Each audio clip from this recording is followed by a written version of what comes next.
What's up guys, Ʇ46 here. I kind of wanted to take a pause and step away from some of the average videos I've been doing lately as far as reviews and gameplay and some of the other fun stuff, and kind of do a little throwback, little touchback to my roots, going back to the day where I used to do some videos that helped out new players.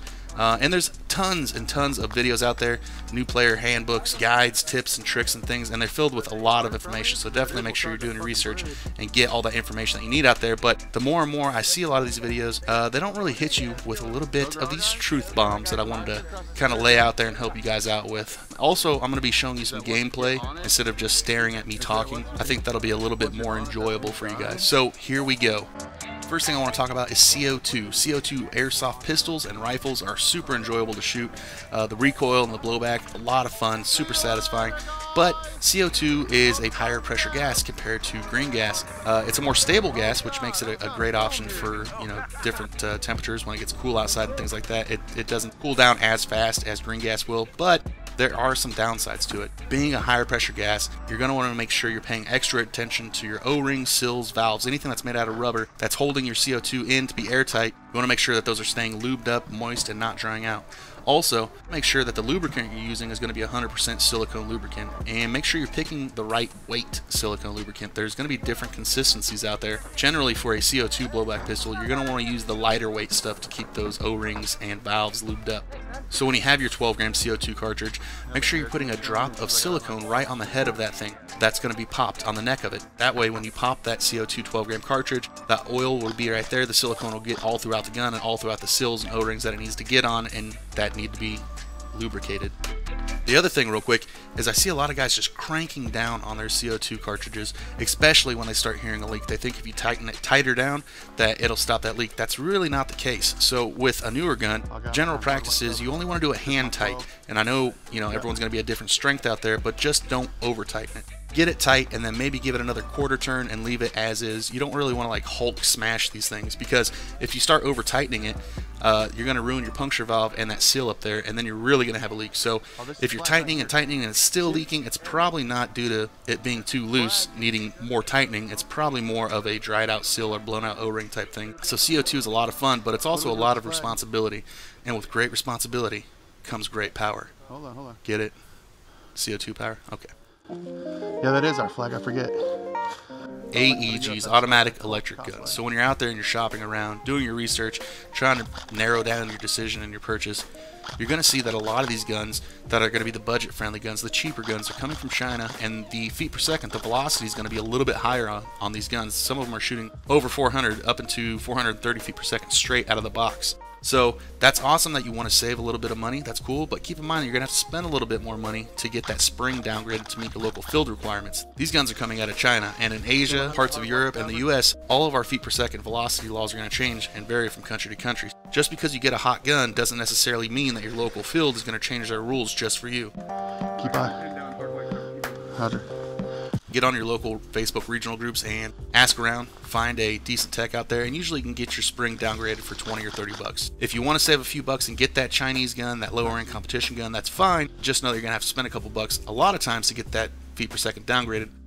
Across the board in the US, indoor is going to be about 350 feet per second with a .20 gram BB, where outdoor is going to be 400 feet per second with a .12 gram BB. So bear that in mind. The other thing is, with these guns, a lot of times they'll come with a cheaper battery and charger. And the battery that it comes with is going to be kind of like a starter battery. It's not really going to stand the test of time. It's there to kind of get your foot in the door, let you see what it's all about, but you're going to want to replace that battery eventually, as well as a charger. Make sure you're getting a charger that's got a good trickle charge effect, a smart charger that's not going to overcharge and cook your battery once it does have a full charge on it. Don't cheap out on the batteries, get something decent. So a couple things you don't want to cheap out on along with your battery and charger is going to be your eye protection. Now, I'm not talking about just cheap eye pro. You definitely want to make sure that your eye protection is going to have a full seal gasket, either a rubber or foam gasket around the eyes. Go ahead and do yourself a favor, get that now, and make sure that it's ANSI rated, that it's impact rated, so you can actually take a BB to the lens and not have to worry about it cracking or shattering. The other thing with goggles is the fogging issue. You'll find a lot of times from the paintball world dual pane goggles, and dual pane goggles are great for helping prevent fog. fight fog a little bit, but they're not fog proof. They're not they don't defeat fog. The only way to really kill fog in its tracks is with airflow. So if you're a big time fogger, you want to make sure that you have something that's going to have airflow. So either goggles with a fan built into it, paintball mask with a fan built into it, or there's actually separate fan units out there that you can plug into any goggle, which are a huge help. So do your research on that, especially if you're a big fogger. And in paintball, they work for the 5, 6, 7 minutes that a speedball match lasts. But in airsoft, when you got 20, 30 pounds of gear on, and you're going through the woods for a milsim event in the hot summer in the Midwest or something, you're going to fog up. So the only real way to kill fog is with airflow. So those are things you don't want to cheap out on. Battery, charger, iPro. If your battery's not working, your charger's not giving it a good charge, you're not shooting stuff, you're not having fun with the goggles, if they're fogging up and you can't see who you're shooting, you can't see who's shooting at you, you're not having fun. So those are things you don't want to cheap out on. One thing that you can cheap out on is gear, especially when you're starting out airsoft. Don't be afraid about the super big name brand stuff. The best example I've ever heard is, I'm not Michael Jordan, so I don't need the latest Air Jordans. I don't need the official Michael Jordan jersey. It's the same when you apply it to airsoft. We're mimicking real world guys out there, so I'm not a real Navy SEAL. I don't need real Navy SEAL gear. Now that stuff's awesome, don't get me wrong, but if you're just getting started out, you might not know what you like, what's going to work for you best, what's going to be comfortable for you. So spend a little bit and then spend a lot later on, and don't be afraid to cheap out on gear. A lot of this gear, like the stuff coming out of China and the Condor gear, isn't half bad, especially for airsoft. If you find that you're going really hard in the paint, you're really rough in your gear, then go ahead and upgrade and spend a few more bucks. But for starting out, just go with something simple like a chest rig or a simple plate carrier with some pouches, just to see what you like, just to get your foot in the door. AEG maintenance, or automatic electric gun maintenance, small upgrades and things like that. So let's talk about that. You're going to see a lot of guys that are talking about, I swapped out this part, I put this in there, I got rid of this and replaced it with that. Honestly, if you just leave things alone, a lot of these guns are going to be optimized to their full potential out of the box. And you start pushing these guns and they're going to push back, and you're going to see a bigger failure rate. All these guns are going to be based on the granddaddy of them all, the grandfather, Ʇᴜ=ʀɪ. Now, I'm not going to sit here and preach Ʇᴜ=. For those of you guys that have seen my videos, I'm a big fan. I've got a soft spot in my heart for Ʇᴜ=. But that being said, you have to understand that Ʇᴜ=ʀɪ designed the modern day gearbox. Yeah, there's been some improvements, some for the best, some for the worst, but the Ʇᴜ=ʀɪ gearbox hasn't changed much in the last 20 going on 30 years, especially when it comes to the version 2 gearbox. The old Ʇᴜ=ʀɪ guns, they were only shooting 260 feet per second, 270, 280 out of the box. So now we got guns that are shooting 400 plus out of the box, a lot more powerful spring, and the quality of some of the other parts are probably lacking, and so we're seeing a lot more failure rates out there, and that sucks. When you see a gun, going back to that high FPS thing with these China guns, these budget guns trying to save a buck, just because it says 400 feet per second over the one that's 350, it's not that big of a deal. It's not going to make that big of a difference in range, accuracy, power, performance, or anything like that. What you're going to see a big difference is longevity and durability. You're going to see that stronger hitting spring in those cheaper guns with the weaker components is going to have a higher failure rate. So don't buy into the hype. Don't be sold on a higher feet per second just because it's a bigger number. While we're talking about version 2 gearboxes, you might one day encounter for yourself the dreaded version 2 select fire lockup.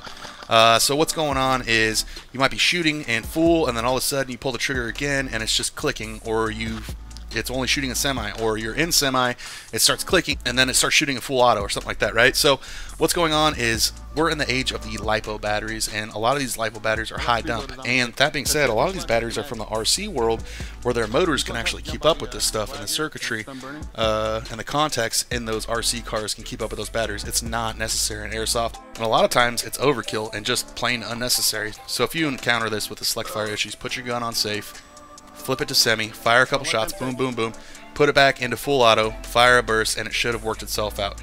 Now this goes all the way back to the original Ʇᴜ=ʀɪ. Here we go again, I know. Ʇᴜ=ʀɪ manual, the troubleshoot manuals from like 1995, the M4 original manuals in it says if you experience issues with your select fire, do exactly what I said. Put it in safe, then semi, then full, and cycle through it. Make sure everything's good to go, and it should reset itself. You're basically just resetting the circuitry is all you're doing. So if your gun's doing that, it doesn't mean that it's a piece of crap. It could mean that your battery has a higher dump on it. So if you're using like a 25C LiPo, maybe go down to a 20 or a 15C. Like I said, a lot of these guns, even if you have a souped up motor, it's just not necessary, and it's just kind of overkill. So do yourself a favor if you encounter that a lot and downgrade your battery. One last thing I want to touch base on is that if you're just starting getting into airsoft, don't set out to join a team or create a team and try to push that fill out there. You know what I mean? I can't tell you how many teams I've seen kind of come and go. And the bad thing is these guys, they're all new players, they form a team, everything's going good. If something goes bad with these guys, they're not getting along anymore, it's just not working out, the whole team breaks up, and then one by one you don't see them play at all anymore because they kind of got into it for the wrong reasons. Now, that's not to say that having a team isn't awesome and teamwork isn't awesome. It is. That's a great thing. Really, what you want to do is get out there to your local fields, meet some guys. You'll meet some awesome people. You'll make some awesome friends, and just kind of start playing Airsoft and find out what Airsoft is for yourself.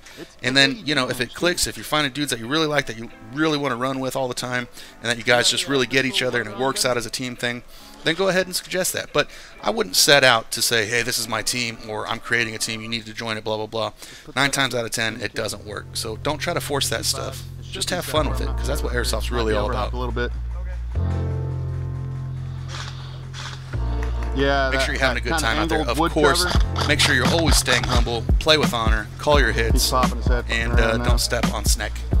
I'm Ʇ괜_46. If you like this video, make sure you give me a thumbs up, subscribe, head over to my channel, check out some other videos, and I will catch you next time. Thanks, guys. Pierce is down. Watch out right side.